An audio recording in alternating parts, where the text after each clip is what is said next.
mother was paralyzed from the waist down and had always been suffering from several health issues since the time I can remember. Her condition required constant care and attention, which placed a significant burden on our family. My father worked as a truck driver, so he was often gone for long hours, sometimes even days. Dad and I did everything we could to ensure Mom was comfortable and well cared for. However, his job's demanding nature meant that I had to shoulder a lot of the caregiving duties on my own. We had a nurse who would come to help out occasionally, but it wasn't often enough. We simply didn't have the financial means to hire a full-time caregiver. The times when the nurse was there felt like a relief, but those moments were rare. This left me with the responsibility of taking care of my mom for the majority of the time. Every day after school, I would come home and immediately tend to my mom's needs, whether it was helping her with her physical therapy exercises, preparing her meals, helping her to relieve herself in the bathroom, or just keeping her company. It was a full-time job in itself. There were so many days when I was exhausted and felt like I was missing out on my teenage years. While my friends were out having fun, I was at home ensuring Mom was okay. She was very needy and would not even let me leave her room to watch TV or do my homework. I would have to sit right next to her in bed while finishing up my assignments so that she could feel like she was helping me out in some ways. As you can imagine, by the time I graduated high school, I was utterly exhausted to be at home. The years of balancing schoolwork, caregiving, trying to maintain some semblance of a social life had taken their toll. I loved my mom dearly and never resented her, but the constant responsibility weighed heavily on me. I was drained physically, emotionally, and mentally. Despite the exhaustion, I knew I had done everything I could to make her life as comfortable as possible, given our circumstances. When it was time for me to choose a college, I deliberately picked the university that was the farthest from home. I knew that if I chose a closer school, I would be drawn back home every weekend to take care of Mom. I felt a profound sense of guilt about my decision, but I also recognized that I needed to prioritize my own survival and mental health. The years of caregiving had left me drained, and I needed a chance to recover and live my own life. My parents were not happy with my choice. My dad, in particular, insisted that I drop out of the university and take a gap year. He wanted me to apply to universities nearby so that I could continue to help take care of Mom. Meanwhile, Mom kept telling me that I could never live without her and that I was abandoning my family in their time of need. I argued back, saying that I had spent my entire life living under their rules and taking on responsibilities that were not typical for someone my age.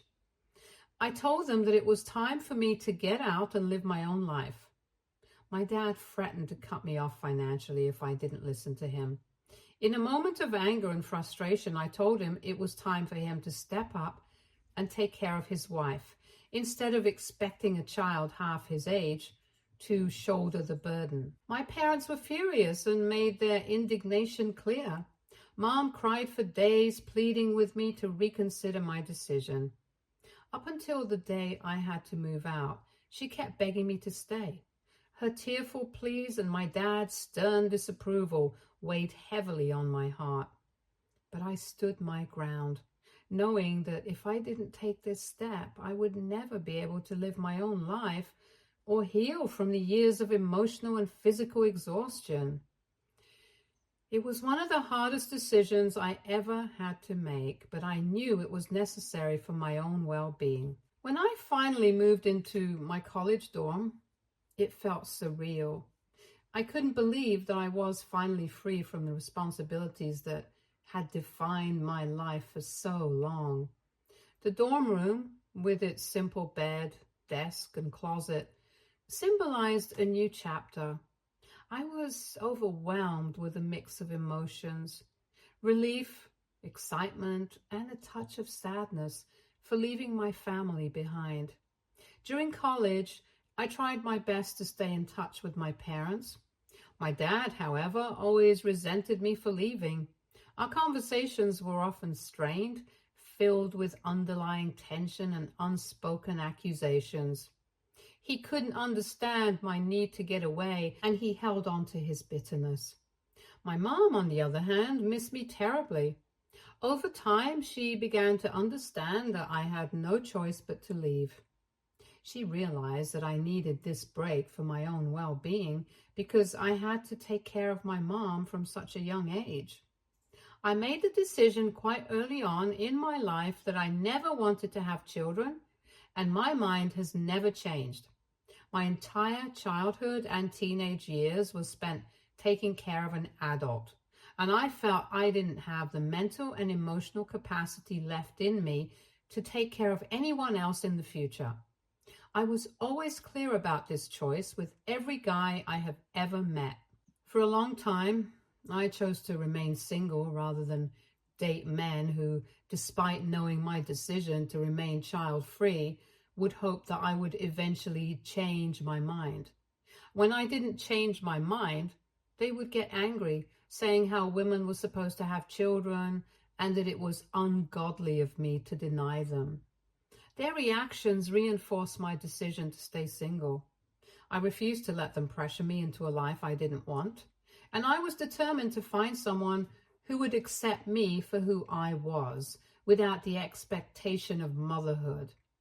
This is why, when I finally met James, who didn't want children just like me and instead wanted to travel the world, it felt like a match made in heaven. From the moment we started talking, I knew he was different. James shared my passion for travel and exploration, and also my firm decision not to have children. He told me that he had undergone a vasectomy a long time ago because he was sure he never wanted to be a father. It was such a relief to find someone who was on the same page as me. Besides our shared interest in remaining child-free, James was kind, helpful, and intelligent. His spontaneity matched mine perfectly, and together we could just up and travel anywhere we wished. With James, I've been over 20 different countries. Our adventures have taken us from the bustling streets of Tokyo to the serene beaches of Greece, and each journey has been an incredible experience.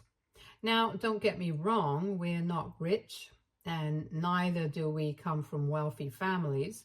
However, because we don't have children and both of us are adaptable adults, we've been able to keep our priorities straight. We prioritize experiences over material possessions, and we live frugally when necessary to save up for our next trip. Our love for travel and our commitment to living a child-free life had brought us closer together. It's a partnership based on mutual understanding and shared dreams, and it has made our life together incredibly fulfilling. Everything with James is great, but I can't say the same about his family. Early on, James warned me that his mother and sister are very difficult to get along with. He shared multiple stories about how these two women have always judged every girl he has ever dated, never really approving of them. Over the years, his family has been consistently judgmental and always had an opinion about his lifestyle. James enjoys being a free spirit, embracing spontaneity and adventure. But his family has always wanted him to settle down and have a traditional job. This clash of values has been a significant source of tension between them. The situation escalated dramatically back when James decided to get a vasectomy. His mother, Vinnie, was furious when she found out. She was so angry that she stormed into his workplace and yelled at him in front of everyone, expressing her shame and disappointment that he did not want to become a father. She told him she was ashamed to have given birth to a son like him. That incident was a turning point for James. The public humiliation and the lack of respect for his personal choices made him realize that he needed to distance himself from his family. Since then, he has reduced his contact with them as much as possible. While he still loves his family, he understands that their constant judgment and disapproval are toxic to his well-being. James's decision to minimize contact has allowed him to live his life more freely. But it also means that there is an undercurrent of tension whenever family matters arise. James's mother did apologize to him several times after the vasectomy incident, which is why eventually he agreed to let me meet her. I was quite well prepared for the encounter, having grown up with pushy parents myself. James's mother, Vinnie, was exactly as I had imagined, short-tempered and very mouthy. In our first meeting, she immediately had opinions to share about my red hair color and the tattoo on my forearm. She didn't hold back her judgments, making it clear that she wasn't impressed. When she asked about my parents, I told her about my mother's disability. Vinnie then made a shocking comment, asking if that was why I wanted to marry James, so he could help me take care of my mom. I was taken aback, especially since James hadn't even met my mother at that point. Besides, why would I need to marry a man to take care of my mom? Her ridiculous words made me laugh out loud. Vinnie didn't like that at all and said she found my laughter very insulting. I didn't care and just kept eating my food without apologizing to her. Over the years, our relationship has never improved, but I've never sweated about it. I let her do her thing and I do mine.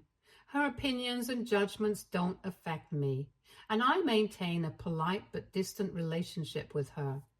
However, the main villain in my life isn't my mother-in-law, since I can pretty much handle her. It's actually my sister-in-law. She has always hated the fact that I don't want children as much as James. She had always expected her brother to meet a woman who would eventually change his mind and force him into becoming a father. Instead, James met me, who shared his interest in not having kids, and this infuriated her. When she found out that we both wanted to remain child-free, she asked me what the purpose of my life was. I told her that my purpose was to live my life just like every other person, doing the things I wanted to do. However, she argued, questioning the point of God giving me a uterus, as if the sole purpose of a woman is to become a breeding animal.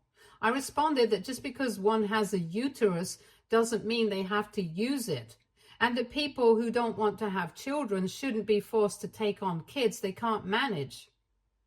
Nothing would damage a kid more than having parents who don't know how to take care of them, despite my explanations. Sister-in-law just shook her head and kept telling me how James and I were going to regret our decision when we were older and had no one to take care of us. I quipped back that I didn't want to have children just to have insurance for them to take care of me, as there's no guarantee they ever would. I also mentioned that I would feel much more comfortable at an old age home with nurses and staff who could take care of me if such a situation ever arose when we were older. Sister-in-law never bothered listening to me, as you can already imagine. Over the years, she has done everything in her power to force us to change our minds. It all started with her having children and then calling us every other weekend to take care of them. Now, James and I love our nephews and niece, but spending time with them for 3 to 4 hours isn't going to change our minds about not wanting kids. Currently, James and I are working hard to build our marketing agency, even though it has just started. We've already onboarded a few well-paying clients. This time is crucial for us, and we know we have to work very hard to retain them for a long time. At this stage, we also rely heavily on word of mouth from these clients to spread the word that we're a good agency for their brands. Because of this, James and I have been very busy with work and haven't even traveled anywhere. Sister-in-law is well aware of this. However, without ever checking in on us, she will just drop her kids off at our place, unannounced. She will give us excuses that she needs a break or has to buy groceries, but will be gone for hours on end. Whenever this happens, James tries to take care of the kids for about an hour before he gets quickly irritated. He then ends up switching on the TV for them and lets them watch whatever they want to. Kids being kids get quickly bored and want attention, so then they start wailing or fighting amongst themselves, which is when I am forced to leave my work and play with them. I know they're just kids, but due to all of this, I've started to resent them, and I know for a fact that James does too. This situation is frustrating because we are trying to build something important, and every interruption feels like a step backward from our future. Despite my best efforts to maintain a good relationship with my sister-in-law, her constant disregard for our time and work commitments is creating a significant strain. We have had several talks with her, but she just dismisses our feelings, saying her kids are practically related to us by blood and that we should learn to live with them. This is why for the past 2 months, James and I have been escaping to cafes to work, just to avoid his sister's unannounced child drop-offs. Whenever she would show up at our place, we'd tell her we were out meeting a client or had an important meeting that day. This way, we knew she couldn't leave the kids with us any longer. Of course, my sister-in-law would get furious that we were unavailable and would demand we come back home, but James would argue back, insisting she needed to watch over her own kids instead of pushing them onto us all the time. Later, my mother-in-law would call James to reprimand him about not helping his sister enough and how difficult it is for her to be a parent of 3. I would encourage James to tell her that if she cared so much about sister-in-law, then she should start taking care of the children herself. This would infuriate mother-in-law even more, as she'd then make excuses about being too old and having done more than enough. She would then continue to insist that we were young and needed to be around children. While we respected her perspective, we couldn't compromise on our priorities. The cafes provided us with a sanctuary where we could concentrate on client meetings, strategy sessions, and creative work without the unexpected disruptions that came with sister-in-law's unannounced visits. This strategy has been working well for us for quite some time, and while it hasn't resolved the underlying family tensions, it's given us the space we need to prioritize our work and maintain our sanity. Recently, my mother succumbed to her ongoing illness. When my dad called to deliver the news, I was devastated and completely shattered. Despite the distance that had grown between me and my parents over the years, I still loved my mother deeply, and the realization that she was no longer with us was incredibly painful. James and I immediately booked a car to drive back home, a journey that would typically take 3 to 4 hours depending on traffic. However, just as we were on our way, sister-in-law called James. She informed him that she was exhausted and needed a mental break, asking him to take care of her kids. James explained to her about my mother's passing and expressed his inability to help at that moment. He assured her that after we returned from the funeral, he would be available to watch over the kids so she could have her break. But sister-in-law's response shocked us both. She had the audacity to suggest that we take her kids with us to the funeral. She thought it would be a good idea for them to enjoy a long drive and spend a few days with us. I could hear every word she said because James had her on speakerphone in the car. I was baffled by her insensitivity and rolled my eyes. This was my mother's funeral, for God's sake, not a joyous trip to Disneyland.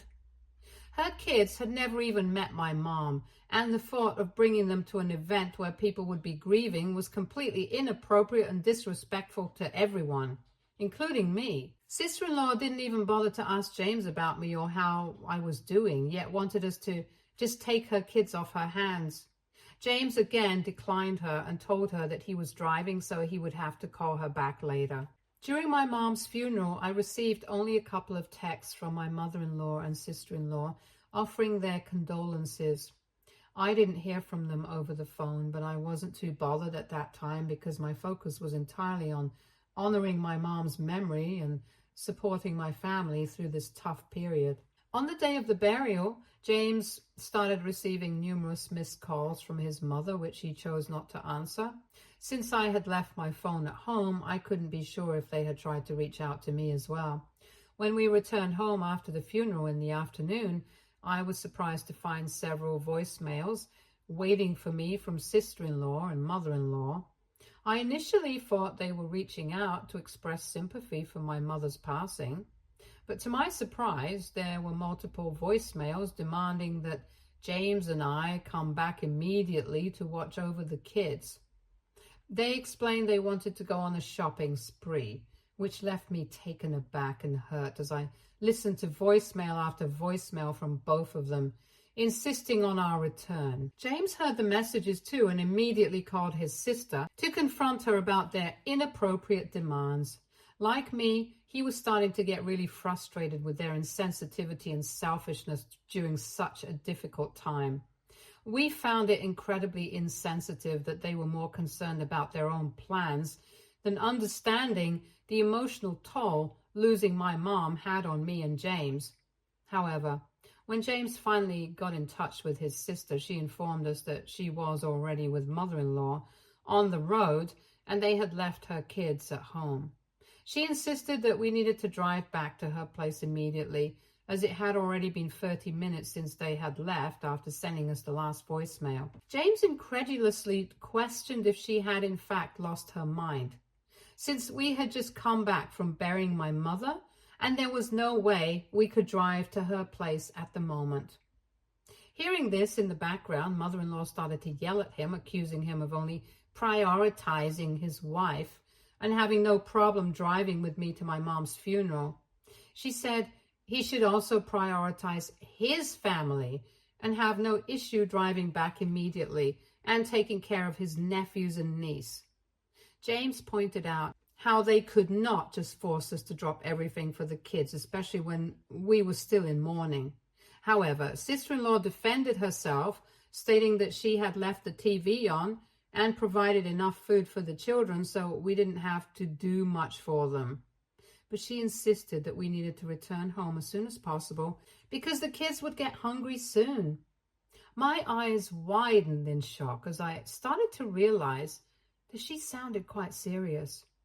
As a result, my husband and I decided to drive to her home, even though we were exhausted. We called sister-in-law several times throughout our drive, but she let our calls go to voicemail each time. We kept hoping and praying that she was probably pranking us and that she would not actually abandon her own children. When we finally arrived at her place, our worst fears were tragically confirmed. We entered her living room to find all her 3 kids in a state of distress, hungry, crying, and visibly shaken. The sight of their tear-streaked faces and desperate cries tore at our hearts. It was clear they had been left alone for far too long and looked very relieved to see us there. Immediately, we rushed to comfort them, providing food and soothing words as we assessed the situation.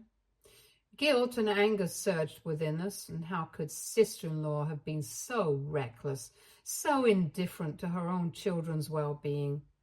However, to our further horror, we discovered James's niece in distress, as she had half a crayon stuck in her nose. She was apparently playing around with crayons and was now struggling to breathe properly. We had no idea how long she had the crayon up in her nose, so we immediately dialed 911, explaining the urgent situation. We also had to explain how sister-in-law had abandoned her children, leading to their critical condition, since we didn't want to be implicated in this incident. The ambulance and police arrived swiftly, and we recounted the events. We informed them about how we were at my mother's funeral and then had to rush back home after sister-in-law had already left the kids all on their own. Eventually, CPS was notified, and by then, we knew this was a serious matter. Later, when sister-in-law and mother-in-law arrived, seemingly oblivious to the severity of the situation, carrying multiple shopping bags, they were shocked to see police and CPS personnel speaking with us. Sister-in-law erupted in anger, accusing us of betraying her and attempting to harm the custody rights of her children. She tried to explain how she had left the kids at the safety of her home and that she knew me and my husband would drive back home immediately, so her kids were never actually in any real danger. Fortunately, CPS and the police didn't agree with her. Following these events, sister-in-law has been arrested for abandonment, and the children have been put under our care temporarily since their father lives in another country and will take some time to fly back home. Mother-in-law is furious at James and me for involving the authorities and has threatened legal action against us. According to her, we have mentally harassed and endangered her daughter by getting her arrested for no reason, as this could lead to sister-in-law losing custody rights permanently. Are we the a-holes for reporting sister-in-law and possibly ruining her life? Update 1. Okay, so instead of repeating myself in the comments, I'm going to clear up a few things here. James's father passed away when he was quite young. This is why mother-in-law and sister-in-law have always been so involved in his life, as they both feel they have practically raised him together.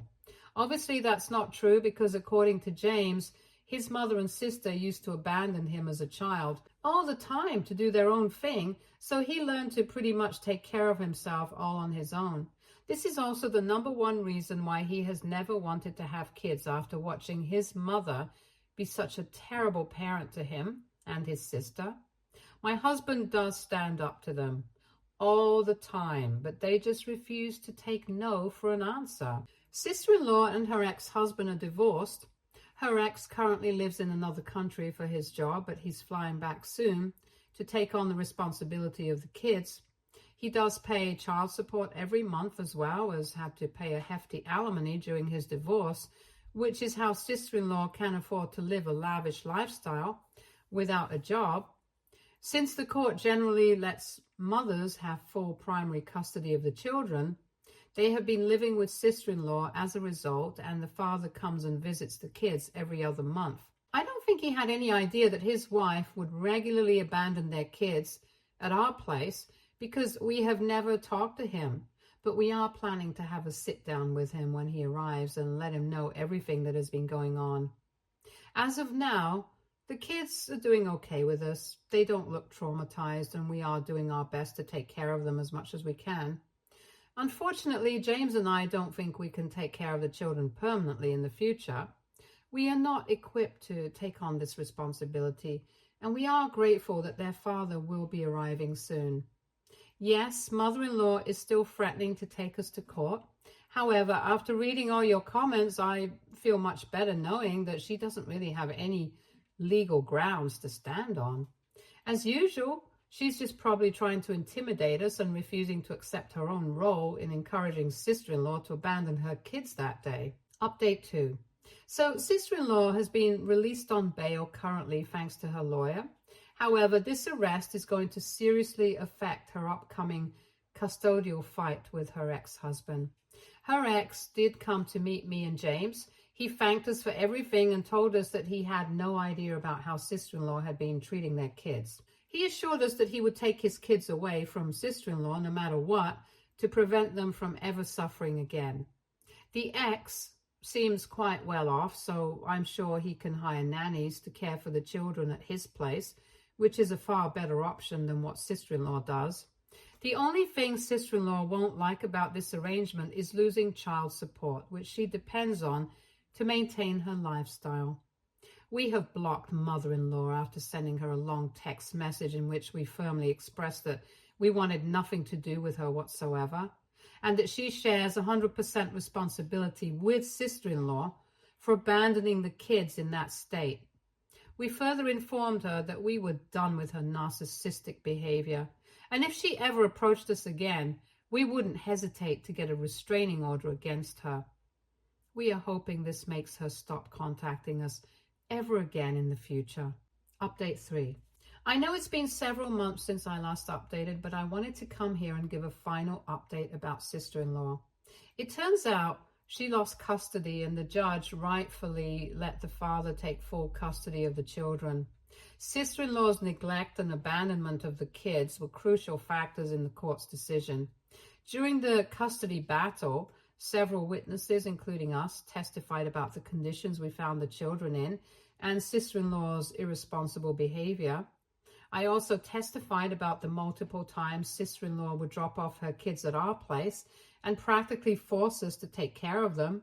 In the end, the judge deemed it in the best interest of the children to be under their father's care, given his stable situation and commitment to providing a safe, nurturing environment. On the day of the court ruling, sister-in-law told me and James that we had no right to involve the authorities, and that all we had to do was keep our mouths shut and take her children to the hospital if one of them needed any medical attention. She called me several insulting words and accused me of being jealous of her. James told her that this was probably the last time we would ever be in the same room together, and threatened to take legal action against her, just like we had given the same warning to mother-in-law. Fortunately, over the past few months, the children have become adjusted well to their new living arrangements with their father. They are finally surrounded by the love and support they deserve. We video call the kids every weekend. James and I are very relieved that they are now in a stable, caring environment, free from the neglect they experienced before. As for everyone asking about my dad, he's doing okay. Since my mother's passing, I've been reconnecting with him more often. It's been a process of healing and rebuilding our relationship during this difficult time. Stay tuned for more stories from our girl relationships.